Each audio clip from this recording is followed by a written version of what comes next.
Glória a Deus. Abra a palavra do Senhor em Mateus, capítulo 19. Perdão, Mateus 6, versículo 19. O título dessa ministração é Abrindo mão da ansiedade e confiando no Senhor. Abrindo mão da ansiedade e confiando no Senhor. Você que nos acompanha na internet, pode também nos acompanhar na internet, no caso o Facebook, pode nos acompanhar também pelo YouTube, Apóstolo Davi Mouta. Lá tem outras mensagens, tem abençoado muito a vida de muitas pessoas. Tenho recebido o WhatsApp de pessoas dizendo: apóstolo, como essa mensagem tocou no meu coração, a minha família mudou depois dessa mensagem. Outras pessoas mandando: olha, eu estava pensando em abandonar meu ministério, já não vou mais abandonar. Deus tem ministrado muito ao meu coração. Então, se tem edificado muitas pessoas, vale a pena ser compartilhado, tá? Compartilhe, porque é a palavra de Deus. Mas hoje Deus quer falar poderosamente com você. Assista a mensagem até o final. Porque nos dias de hoje, a igreja anda tão ansiosa, tão preocupada com os problemas. Porque a igreja hoje, ela canta que confia no Senhor, mas na verdade não confia no Senhor como deveria confiar. Então, o que é a sua ansiedade de preocupação? Não é uma ansiedade de algo que você está esperando, simplesmente. Eu já preguei sobre isso aqui na semana passada. Ansiedade é excesso do meu futuro no meu presente. Mas não é essa a questão. É a ansiedade da preocupação da vida. Das preocupações com a família, com o filho, com o casamento, com a salvação. Nós vamos falar de várias ansiedades aqui, preocupações, problemas que têm tirado o sono da igreja, e a igreja canta que confia no Senhor, mas vive como se não confiasse. Então hoje o intuito dessa ministração é trazer um divisor de água no seu coração, no seu ministério, na sua família, e te ensinar de fato a aprender a confiar no Senhor. Que você possa sair daqui hoje fortalecido de fato. E que a sua vida não venha a ser uma vida de chavão cristão. Não, eu confio, glória a Deus, dá glória que melhora, irmão. Não sei o que lá, tu canta música, mas no fundo, no seu interior, você está apreensivo, você não consegue confiar em Deus.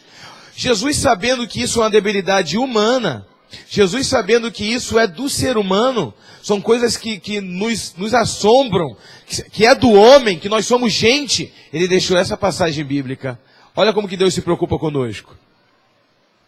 Do versículo 19 em seguida diz assim: não ajunteis tesouro na terra, onde a traça e a ferrugem tudo consomem, e os ladrões minam e roubam.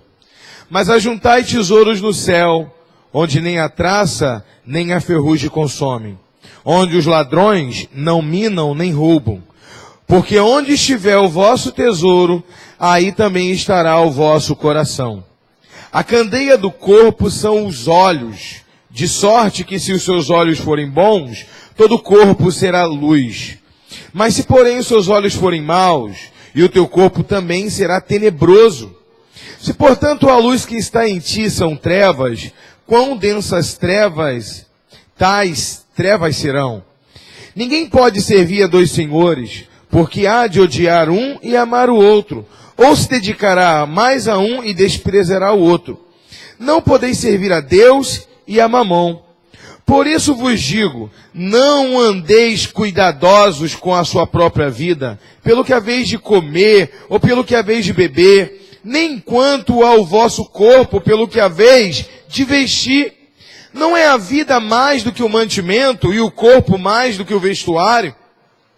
Olhai as aves do céu, nem semeiam, nem cegam, nem ajuntam em celeiros, contudo, vosso Pai Celestial as alimenta.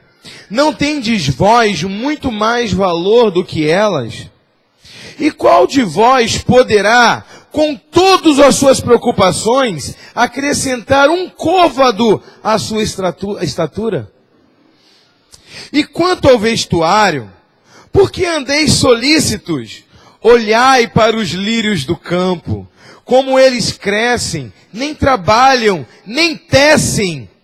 E vos digo que mesmo Salomão, em toda a sua glória, se vestiu como qualquer um deles.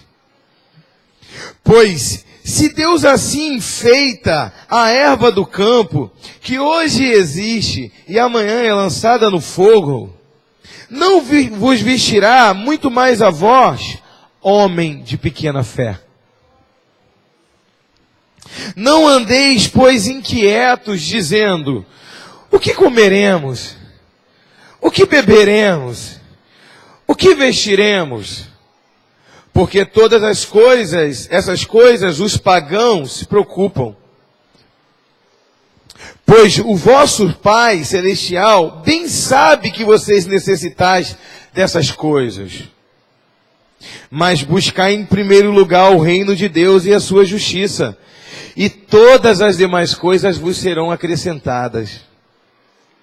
Não vos inquieteis, pois pelo dia de amanhã, porque o dia de amanhã cuidará de si mesmo, basta cada dia o seu próprio mal. O que Jesus está querendo dizer com isso? Vou repetir o tema da pregação.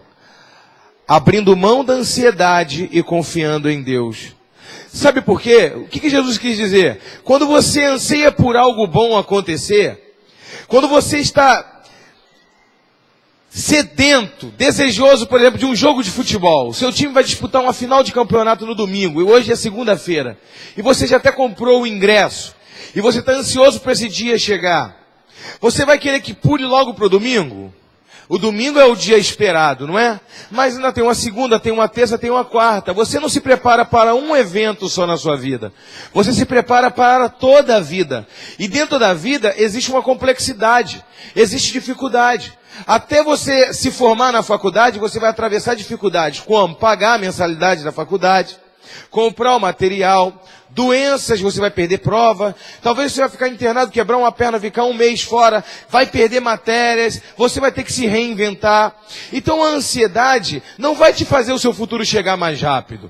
Você tem que calçar hoje a sandália da prudência e descansar no Senhor.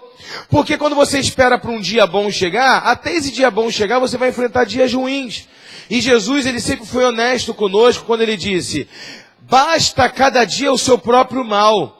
Porque tem dia que você vai acontecer coisas maravilhosas, você vai falar: uau, esse dia foi o dia que Deus reservou só para coisa boa. E vai ter dia que você fala: olha, eu acho que Deus me abandonou. Eu estou passando lutas terríveis, não é isso? Mas Deus não te abandonou, Ele já te precaveu. Ele disse: se estrutura na palavra, guarda o teu coração, porque você nessa vida terá dias bons e dias maus. Vai ter pessoas que vão te amar, que vão dar até a vida por você. Vai ter pessoas que vão te trair. Guarde a tua emoção, guarde o teu coração para os dias difíceis também. Não ande solícito, preocupado com os dias ruins, mas seja feliz agora. Busque o Senhor de todo o seu coração e as demais coisas vos serão acrescentadas. Você terá estrutura para enfrentar todas as dificuldades em qualquer momento, em qualquer hora. É isso que Deus está querendo dizer. Jesus é tão tremendo, tão maravilhoso, que Ele deu um mandamento: não andeis solícitos. É um mandamento, Ele não disse procure não andar. Aí seria um conselho, mas Ele deu um mandamento: não andeis. É uma ordem. Apóstolo Paulo confirma essa ordem quando ele vai escrever a sua carta, se eu não me engano, aos Filipenses. Ele disse assim: não andem ansiosos por coisa alguma, antes chegue diante do Senhor com salmos, com cultos de ação de graça e suas orações. E o Senhor no tempo certo vai responder todas as suas orações. Você sabia que a ansiedade, ela impossibilita o cérebro de produzir melatonina, que é uma molécula que induz e estabiliza o sono? Agora você entende por que Jesus te obriga a não ser ansioso, porque Ele se preocupa até com o seu sono. Quem pode dar uma salva de palmas para o Senhor? Ele diz assim, ó: eu te obrigo a dormir uma noite tranquila. Eu te obrigo a ser feliz, porque você vai dormir mal preocupado com algo que você não pode mudar. Irmão, entenda o seguinte: se você não pode mudar uma situação, confia no Senhor. Não adianta perder noite de sono se você não pode mudar aquela situação. Sabe que eu fico feliz? Quando eu vejo pessoas na Bíblia que enfrentaram dificuldades semelhantes a nós. Eu fico feliz porque eles enfrentaram dificuldade? Não, eu fico feliz porque Deus, Ele dá as dificuldades são para seres humanos, não são para mega ultra popstar do Evangelho. São para gente como a gente. Sabe, Davi era um homem chamado segundo o coração de Deus. E o que é mais tremendo é que ele errou, foi um dos homens que mais errou na Bíblia. Foi um dos homens também que mais se aspergiu seu coração diante de Deus e se arrependeu dos seus erros. Um dia que ele errou, a mulher dele, Betseba, estava grávida, e o neném nasceu, claro, e Deus feriu a criança de morte. A Bíblia diz que Deus feriu aquela criança de morte. E aí você não tem como, contra fato não tem argumento. A Bíblia diz que foi Deus que feriu. A gente não gosta de atribuir algumas coisas a Deus, né? A gente acha assim, que o diabo que é dono de toda maldade, e Deus é dono de toda bondade. As coisas que acontecem conosco, mesmo que seja ruim, não torna Deus ruim. Deus continua sendo bom e perfeito. É porque Ele é soberano, Ele sabe do futuro, das consequências e de tudo mais. Então Ele quer que nós venhamos entender que Ele é soberano. Que até as coisas que acontecem de ruim conosco, por mais que nós não entendamos, está no controle de um Deus que é bom e amoroso. E Ele sabe o que é melhor para nós.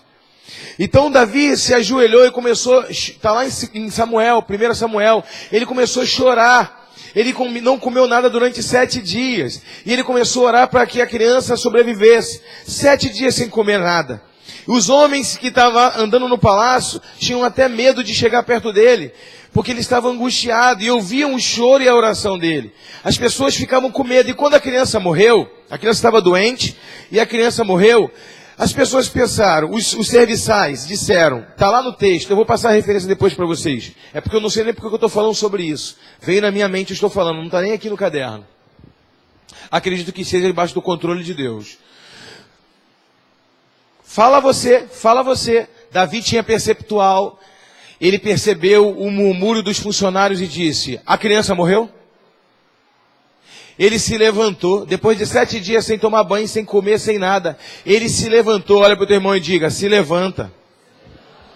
Davi se levantou e as pessoas perguntaram para ele, mas você estava angustiado durante 7 dias, e agora que você sabe que a criança morreu, nós ficamos ansiosos e com medo de falar para você, qual seria a sua reação? Ele disse, enquanto eu estava orando, eu tinha esperança, a criança morreu, eu não posso me preocupar por algo que eu não posso mudar. Eu não posso me aprisionar por algo que eu não posso mudar. Você está entendendo? Enquanto está no seu alcance, você vai orar, você vai buscar. Se você não pode mudar algo, irmão, confia no Senhor, porque Ele é soberano, Ele é um Deus de amor. Ele é um Deus de graça. O nosso Deus não é um Deus tirano, que gosta de ver o sofrimento alheio. Não, Ele é um Pai zeloso e nos ama profundamente. Quando você passar pela dificuldade, você vai perceber o amor de Deus. A palavra do Senhor diz, as coisas que eu faço hoje você não entende, mas amanhã você entenderá. Você terá a maturidade de um pai, e um pai sabe o que é melhor para o filho. Quando você tiver a maturidade de um pai amoroso, você vai entender que os caminhos do Senhor são eternos e melhores. Os caminhos do Senhor são mais altos do que o nosso, Isaías 55. Os pensamentos dele são mais altos do que o nosso. Os caminhos dele são incompreensíveis. Sabe o que eu fico feliz? Que Davi, ele não ficou preso no passado. Ele olhou, sacudiu a poeira e deu a volta por cima. Quando ele escreveu o Salmo 139, ele disse, olha, se eu tomar as asas da alva, o Senhor está. Se eu for no profundo oceano, também Ele está. Se eu subir na montanha, lá Ele também está. Se eu descer até no inferno, lá também está. Ele disse isso no Salmo 139. Mas Ele não disse, se eu for no passado, Deus está. Sabe por quê? Porque Deus não está no passado. Quem é o pai do passado é o diabo. Ele gosta de nos aprisionar. E ele quer cauterizar nossa mente e não tirar nossa noite de sono. Enquanto Deus disse, olha, enquanto você está dormindo, eu estou cuidando de você. Lança teus cuidados em mim.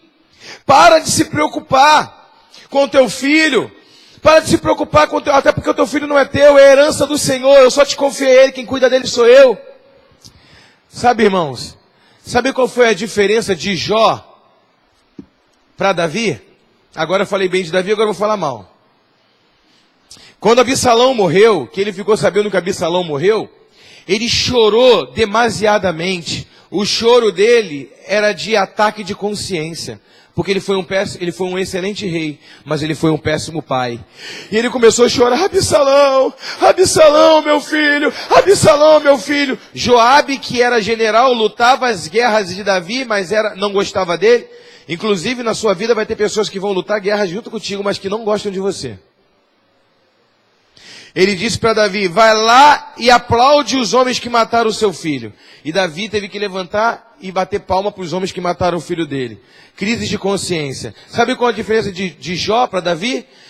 Quando Jó perdeu os 10 filhos de uma vez só, ele disse: Deus me deu, Deus tirou, bendito seja o nome do Senhor. Sabe por quê? Não tinha crise de consciência. Jó levantava toda madrugada para orar pelos filhos dele. Jó se preocupava com os filhos. Jó deu não só financeiro para os filhos, mas deu atenção, intercedia. Ele disse: eu levantava de madrugada e ofertava ao Senhor e dizia: vai que algum filho meu pecou, Senhor, aceita essa oferta. Ele deu o melhor para ter filhos bons. Então, quando os filhos dele morreram, ele não teve crise de consciência. Ele fez de tudo para ser um pai excelente.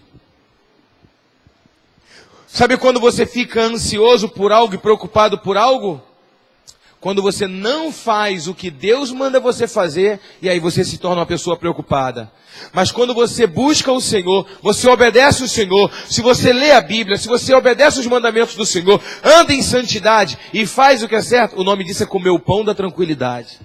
Você sabe que as lutas que você está passando são lutas que vão te promover. Mas quando você é infiel a Deus, desobediente à palavra, intolerante, quando você é uma pessoa que não anda pelos princípios bíblicos, você nunca tem certeza se a luta que você está passando é prova de Deus ou se é disciplina dele. Aí você não dorme tranquilo. Você não tem paz no seu coração.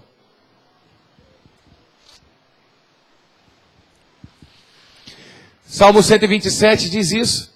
Salmo 128 é o Salmo da família. Salmo 127 também. Salmo 128 diz: bem-aventurado o homem que teme ao Senhor. Do trabalho de suas mãos comerás dignidade. Feliz serás e tudo te irá bem. A sua esposa, no interior da sua casa, será como uma árvore frutífera. Os seus filhos sentarão à roda de sua mesa, como um rebento de oliveira. E a prosperidade de Jerusalém virá sobre a sua casa. Bem-aventurado o homem que teme ao Senhor. Todas essas promessas vêm. Tudo está debaixo do controle de Deus. Salmo 127, que era o início, é o precursor desse Salmo 28. Ele diz: de que adianta o homem levantar de madrugada, acordar tarde, dormir tarde, acordar cedo, comer o pão de dores, se não é o Senhor que traz o sustento? De que adianta armar a sentinela, colocar guarda diante da sua casa, se não é o Senhor que é o guarda da sua casa? Então Deus vai dizendo, de que adianta construir se não é o Deus que está te dando sabedoria? Ele vai dizendo, se você coloca Deus como Senhor da sua vida, meu irmão, tudo vai fluir segundo a boa, agradável e perfeita vontade dEle. Quem entendeu? Então pode dar uma salva de palmas para o Senhor.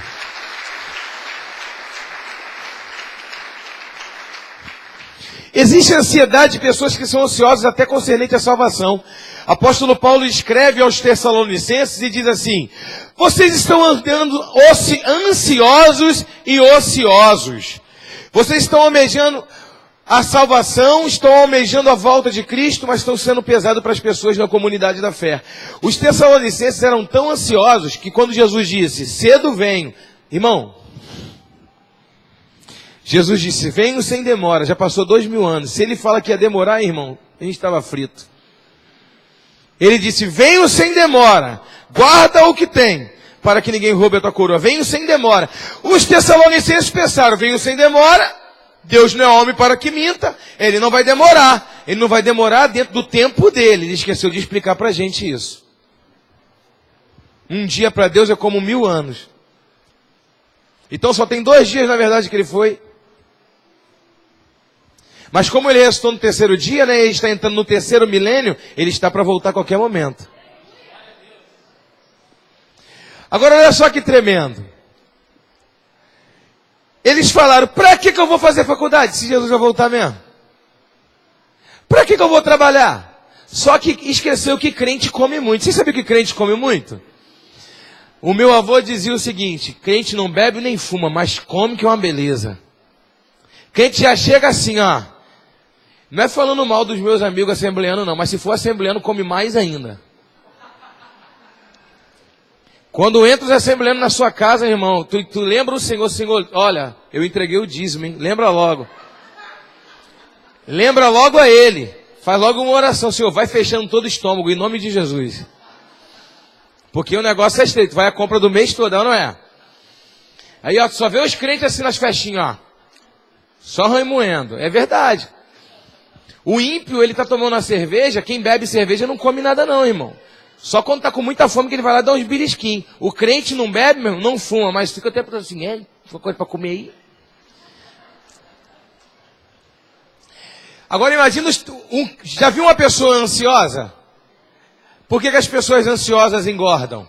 Porque a ansiedade dá de vontade de comer e mastigar alguma coisa. Agora imagina um crente ansioso. Então olha para o teu irmão e fala, confia no Senhor e entrega o dízimo. Porque você pode ser o devorador da sua própria casa. Uma salva de palmas para o Senhor.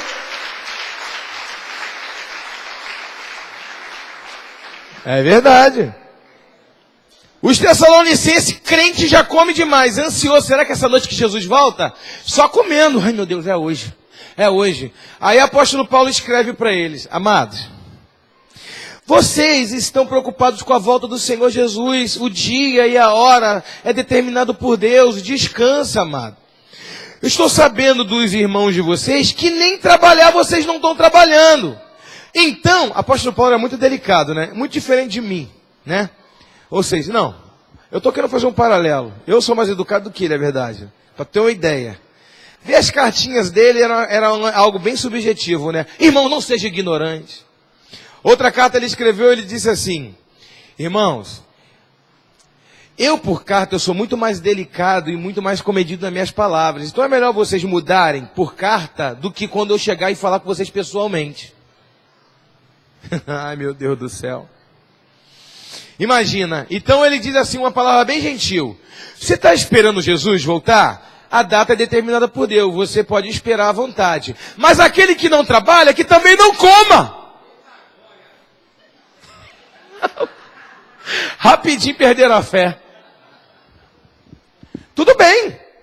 O teu irmão, metade da igreja está esperando Jesus voltar igual você. Só que eles estão trabalhando, eles estão estudando, estão ganhando pão e esperando Jesus. Vocês pararam de trabalhar esperando Jesus. Só que enquanto tu está esperando, tu está comendo. Enquanto tu está esperando, tu está comendo e comendo muito. Está sendo pesado, o apóstolo Paulo diz, irmão, você está sendo pesado para o outro irmão. Sabe o que acontece? As pessoas anseiam tanto pelo futuro e perdem a reputação no presente. Dá 10 cheques pré-datados, futuro. Não paga nem o primeiro, presente. Não tem nenhum futuro e ainda perde o nome no presente. Eu acredito que o mal da igreja, a falta de preocupação é danos que nós mesmos causamos a nós. Fruto do comércio, fruto do mercado.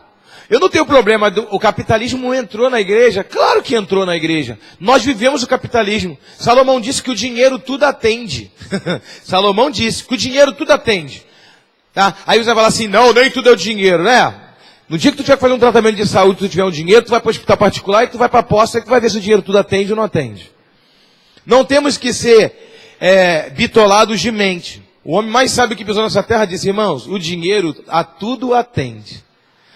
E aí Jesus veio dizendo, mas você não pode servir o dinheiro, tem que servir a Deus. Como é que tu consegue ter equilíbrio para isso? É ter uma vida em paz com Deus. É só você ter paz com Deus, você passa a confiar mais em Deus do que no dinheiro. Embora o dinheiro possa atender a tudo, mas o dinheiro não pode ser tudo para você. Um dia um discípulo, uma pessoa falou assim para mim, apóstolo, as igrejas estão falando muito de dinheiro, não é isso? Eu disse, não, particularmente na nossa igreja a gente ensina sobre princípio, não sobre dinheiro.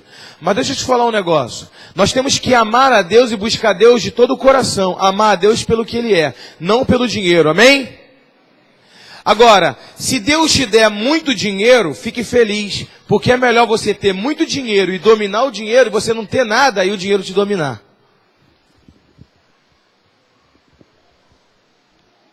Você não tem nada, é ruim de dinheiro me dominar, não? E aquela boleta atrasada que já tirou teu sono? Já fez tu brigar com teu marido? Domina ou não domina? Então o problema do crente não é o crente ter muito dinheiro. É ele ser governado pela a vontade eterna de Deus. Buscar o Senhor em primeiro lugar e a sua justiça, e as demais coisas vos serão acrescentadas. Amém? Então pode dar outra salva de palmas para o Senhor.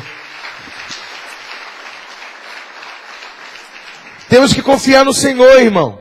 Temos que lançar a nossa confiança no Senhor. Eu posso te dar alguns exemplos aqui, só para você ter uma ideia. O Salmo 23 diz assim: o Senhor é meu pastor. Esse todo mundo sabe, né? Até na geladeira tu tem lá um imã, lá, ele é meu pastor, né? E tudo mais. Tu acorda de madrugada, tu não busca ele em oração, mas tu busca o que está dentro da geladeira. Acorda de madrugada só para comer. Mas a verdade é que tem uma passagem nesse versículo que é muito lindo, nesse capítulo, que é muito lindo, que diz assim: Ele nos guia a águas tranquilas. Diga, águas tranquilas. Irmãos, Deus não nos compara a água. Várias vezes na Bíblia, Ele diz que dentro de nós vai fluir rios de água viva. Nós somos 70% água, 30% sólido. A Bíblia diz que o Espírito Santo, no início da criação, pairava sobre a face das águas. Ele se movia sobre a face das águas, pairava sobre a face das águas. Já viu um mosquito para pairar sobre a água? Ele só paira se a água estiver paradinha. Entenda o seguinte: o Espírito Santo, ele só pousa sobre você se a sua vida estiver tranquila. Aí ele olha na água, que é você, e vê a imagem dele. E aí ele tem um diálogo contigo. O Espírito Santo não consegue falar com águas agitadas. Ninguém que está no olho do furacão, passando por distúrbios, passando por dificuldade, consegue ouvir a voz de Deus. Ninguém. Antes de Deus falar contigo, primeiro Ele te acalma. Quando você está no olho do furacão, passando uma luta muito grande, primeiro o Senhor te tira da dificuldade, Ele te acalma. Depois que o teu espírito está quieto, você consegue ouvir a voz dele. Ninguém consegue. Agora olha só que tremendo. Quando você está passando uma luta muito grande, você não consegue ouvir a voz de Deus, porque a voz de Deus é espiritual. Irmão, vamos falar a verdade? Vamos ser crente, amém? Crente não mente, crente não omite. Ninguém que está passando uma luta na carne consegue ouvir a voz de uma voz que é espírito. Porque quando você acaba de sofrer um ataque do inferno agora na carne, um desemprego, uma luta física, material, atribula o teu espírito, você não está em paz para ouvir a voz de Deus e ter um direcionamento. Você tem que orar até Deus te acalmar. Depois que Deus te acalmar, você vai começar a conseguir ouvir a voz dele ainda bem levinha. Então, essa é a ferramenta maravilhosa que nós temos, que é o discipulado. O discipulado é algo maravilhoso, sabe por quê? Você está numa célula, você tem um líder para te orientar. Porque quando você está agitado, Deus está falando contigo: filho, calma, filha, calma, filho, acalma, filho, acalma. E você não consegue ouvir a voz dele. Mas aí o teu líder está tranquilo. A Bíblia diz que Deus traz às ovelhas as águas tranquilas. O Senhor é o bom pastor. É o meu pastor, em nada me faltará. Ele me guia a pastos verdejantes e águas tranquilas. Sabe onde que está o pasto verdejante? No seu pastor, no seu líder. Sabe onde que está a água tranquila? No seu pastor, no seu líder. Ele te leva até pessoas que estão tranquilas para te dar uma orientação, te ajudar a ouvir a voz de Deus quando você não está conseguindo ouvir. Quando o teu líder, ele fala para você, a voz de Deus se torna física, porque você está no físico. Quando está passando uma luta, você sai do espírito, você entra no físico. Então você só vai conseguir ouvir uma voz física. Então Deus, ele torna a voz dele física através do seu mentor, do seu líder, para poder acalmar o teu espírito, para depois Deus falar pessoalmente contigo. Isso é um princípio de intervenção humana. Deus usando um outro irmão como a mim, que não é melhor do que eu, mas está num momento mais tranquilo e mais pacífico do que eu para poder me orientar. Sabe por que o técnico de futebol, ele é o técnico? Uma das coisas piores que aconteceu foi quando o Vasco deu autonomia ao Romário de ser técnico e jogador. Ele jogava no primeiro tempo, quem lembra disso? Era muito ridículo, não era?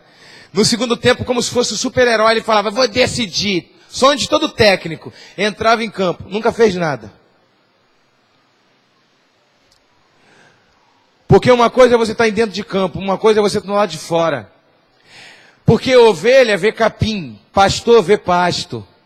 Pastor está vendo tudo, porque ele está tranquilo. E você está passando uma luta, tu só está vendo a luta. Você está vendo o problema, você só está vendo o problema, o teu pastor está vendo tudo. Então ele vai te dar uma orientação para tu não perder teu casamento, não perder tua família, não perder teu emprego, porque ele está tranquilo. Primeiro que ele está fora do problema, o problema não é com ele. Segundo que ele está em paz para te dar um direcionamento. Quem está entendendo? Então vou dar uma outra salva de palmas para o Senhor Jesus, porque Ele é maravilhoso. Deus está no controle de tudo. Quem esteve aqui no culto de quarta-feira, quando eu preguei com a igreja toda escura, eu acordei, para você como que Deus está no controle de todas as coisas. Olha que tremendo. Eu acordei de manhã já procurando uma caneta para poder fazer o esboço da pregação. Então não achei caneta, na minha casa tem caneta em tudo qualquer lugar, não achei caneta, só achei uma caneta verde fluorescente, mas era tão fluorescente que de dia eu não estava conseguindo enxergar direito. A caneta fica aqui falhado, luminoso. E eu falei, meu Deus, não tem uma caneta, mas eu vi na minha mente, não murmura. Eu falei assim, amém. O Washington tinha acabado de chegar lá em casa, eu falei assim, Washington, só tem essa caneta aqui, Washington. E caneta assim é ruim de enxergar, hein, apóstolo? Eu falei assim, amém, Deus sabe todas as coisas, eu vou conseguir enxergar. Quando eu cheguei à noite, faltou luz. Irmãos, quando eu joguei o brilho do celular em cima da fluorescente, aquela letra pulou para fora do caderno, parecia 3D na minha cara. Uau! Deus é tremendo! Ele sabia que à noite ia faltar luz, irmãos. Ele fez, quando eu cheguei em casa, as canetas estavam tudo lá, irmão. Deus cegou meu entendimento, eu só achei a fluorescente. Deus cuida de nós de uma caneta a um carro importado que Ele provê. Deus cuida de nós, irmãos, de uma porta de emprego para uma empresa que Ele vai abrir para a gente. Deus cuida de nós de coisas grandes e coisas pequenas. Ele é nosso Senhor, temos que confiar nele. Amém? Se eu murmuro, não vou escrever com essa caneta, vou lá na barraca buscar. A pregação ia sair terrível, contaminada com mau humor. E ainda eu ia ficar assim, ó, igual um cegueta.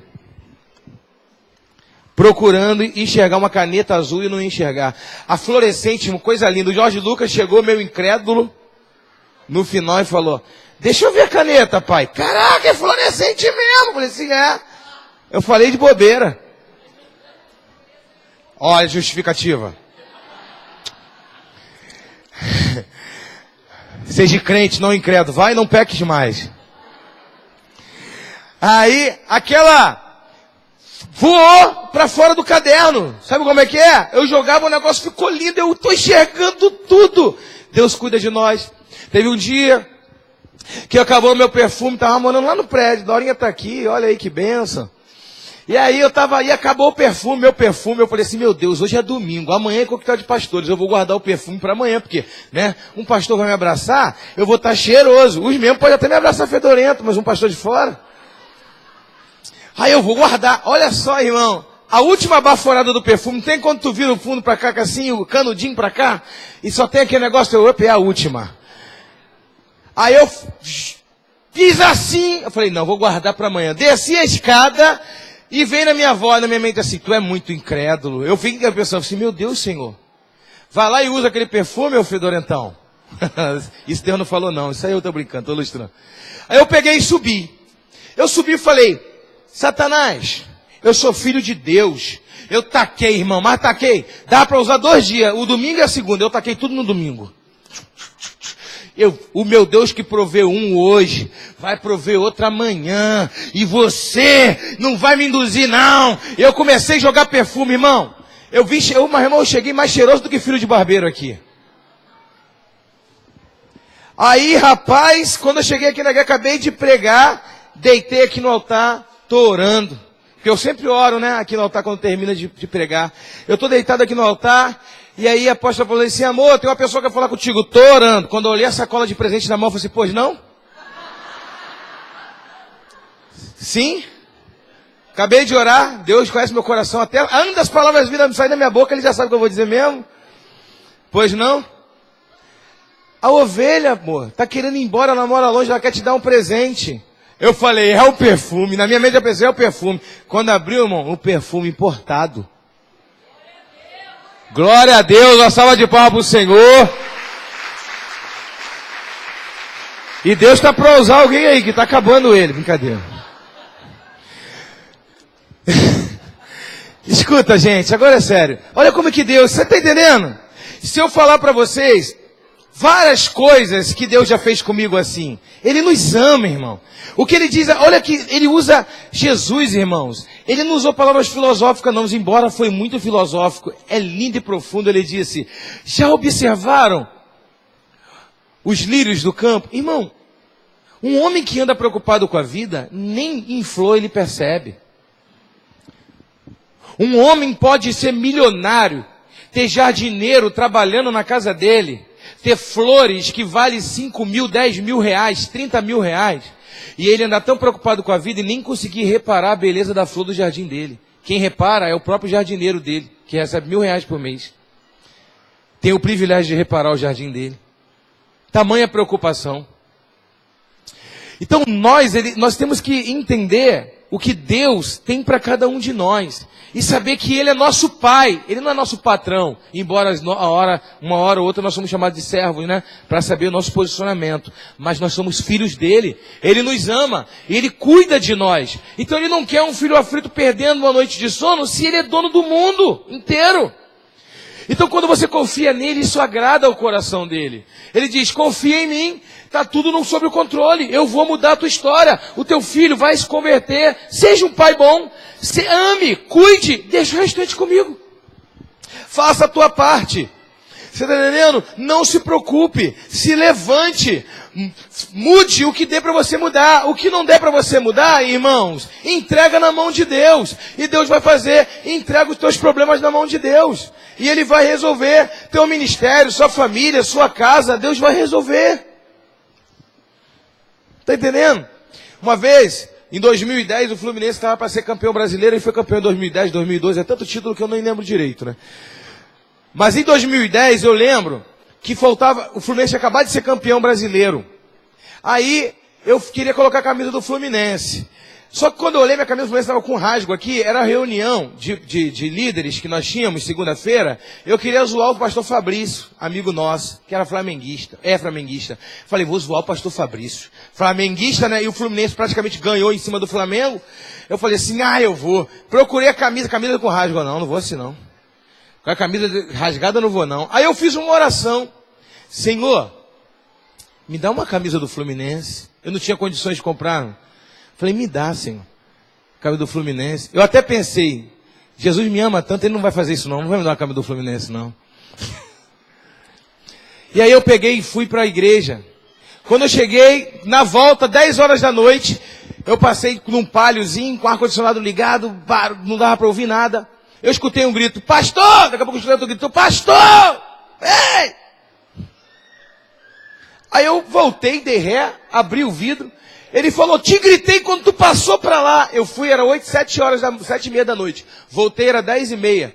Eu te gritei quando tu passou, tu não me ouviu? Eu falei, o que foi, rapaz? Eu comprei uma blusa oficial do Fluminense para dar de presente pro senhor. Eu ia te dar quando o senhor passou, mas eu falei, vou esperar ele voltar. Uma salva de palmas, Deus é tricolor. Brincadeira, Deus não é tricolor não, mas Ele se importa conosco. Amém? Eu vou falar a verdade, irmão. Se Deus tivesse torcer para o time, Ele torcia para o Flamengo, que Deus ama as multidões. A verdade é essa. Pode dar uma salva de palmas. Eu não tenho problema com isso não, mas uma multidão convertida. Não a torcida do Flamengo, convertida. Tá?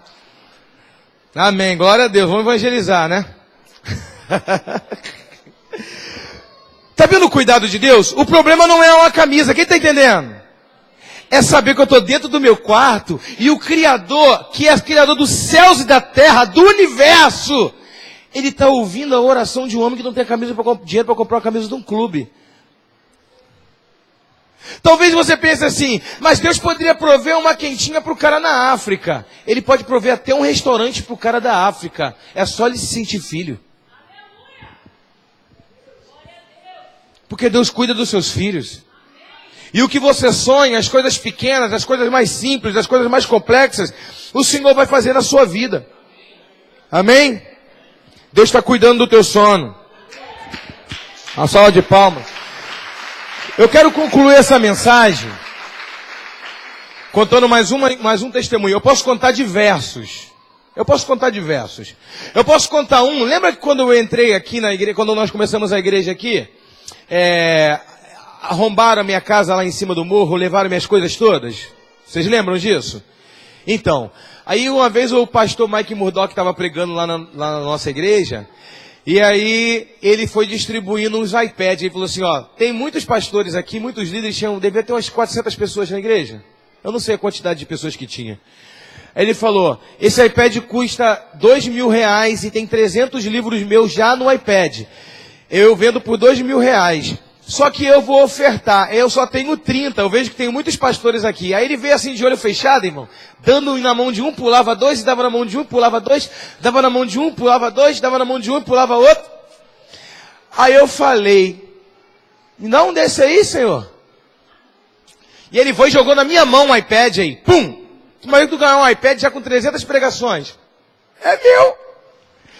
Aí eu olhei pro lado assim, 2 fileiras depois eu vi que o André não ganhou. E ele gosta muito do Mike Murdock, né, das ministrações dele. Falei, vou ofertar esse negócio na vida do André. E já vi na minha mão, na minha mente, ele tá aqui. Eu peguei o iPad, fui lá nele, eu vi que ele não recebeu, eu entreguei na mão dele. Quando eu entreguei na mão dele, ele começou a chorar, porque ele estava orando, pedindo a Deus para receber um. E o Mike Murdock passou direto. Mas mesmo que o Mike Murdock esqueça de um filho. Não.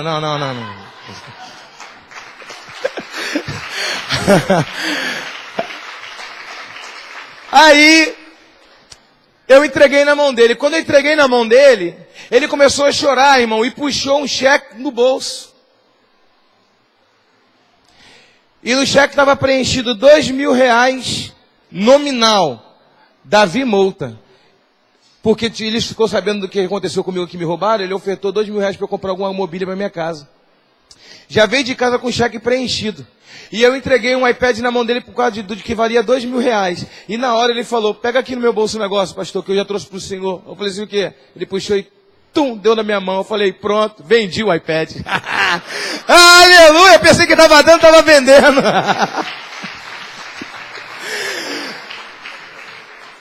Deus é fiel, irmão. Deus, ele cuida de tudo, sabe?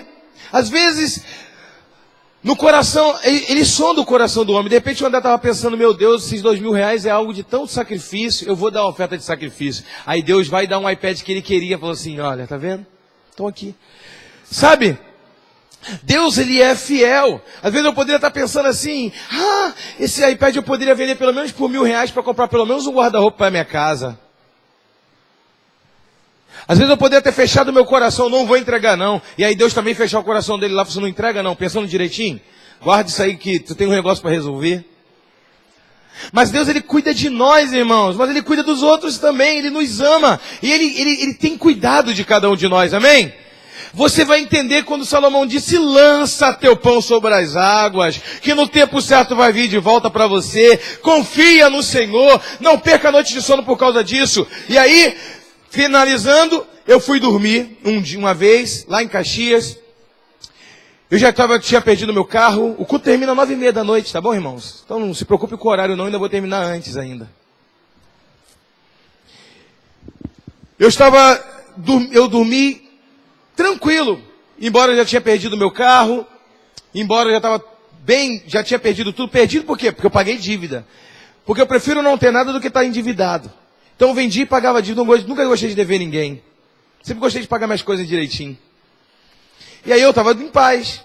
Quando eu acordei no outro dia de manhã, levantando para ir trabalhar, eu pensei assim, muito obrigado, Senhor, por tudo. Glorificado seja o teu nome. Botei uma gravata dessa, bonito. Saí para trabalhar. O carro pegou fogo. Que carro? Um carro que tinha me ofertado muito velhinho. Estava a pé, eu falei assim, não dá para usar esse carro não, porque está muito velho, hein? Aí o carro começou a pegar fogo, hein? Meu Deus do céu! Não, primeiro furou o pneu. O pneu estava furado, troquei o pneu. Quando eu olhei o outro do outro lado, estava furado também. Fui no borracheiro empurrando. Quando eu voltei, minha esposa, tu vai trabalhar ainda? Vou. Empurrei o carro para fora, liguei o carro, andei com o carro pegou fogo. Pega fogo! Ainda bem que tinha piscina lá em casa, não tinha extintor, tacamos lá. Natália, tu vai trabalhar? Eu vou. Vou. Peguei e fui. Quando eu saí no portão, blusa branquinha, eu vou a pé mesmo. Um carro não tá, o outro tá ruim, tem aquilo outro, vou andando. Meu irmão, um pombo com caganeira. Já viu pombo com caganeira? Eu acho que foi o primeiro. Uma nata preta, irmão, me lambeu de cima e embaixo. A minha esposa, amor, fica em casa.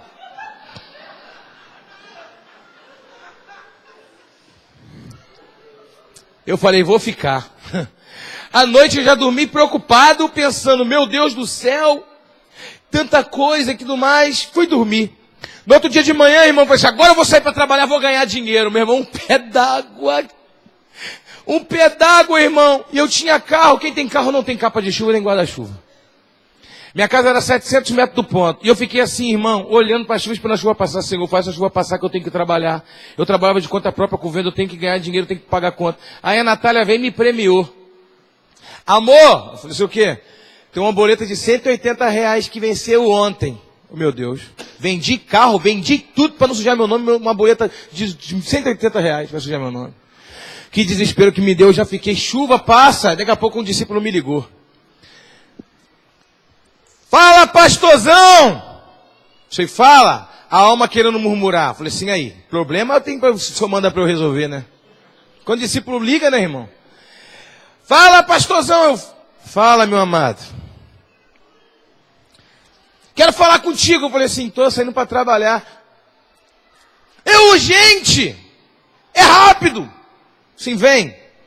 Ele parou na porta da minha casa, na porta da minha casa tinha um muro. E o muro tinha as telhinhas coloniais. Tava chovendo tanto, irmão. Eu corri, parei debaixo daquela telha assim. Ele falou, nem precisa de vir aqui não. Ele desceu do carro rapidinho, entregou um envelope da minha mão e entrou. Eu entrei. Ele falou, é teu, fica despreocupado.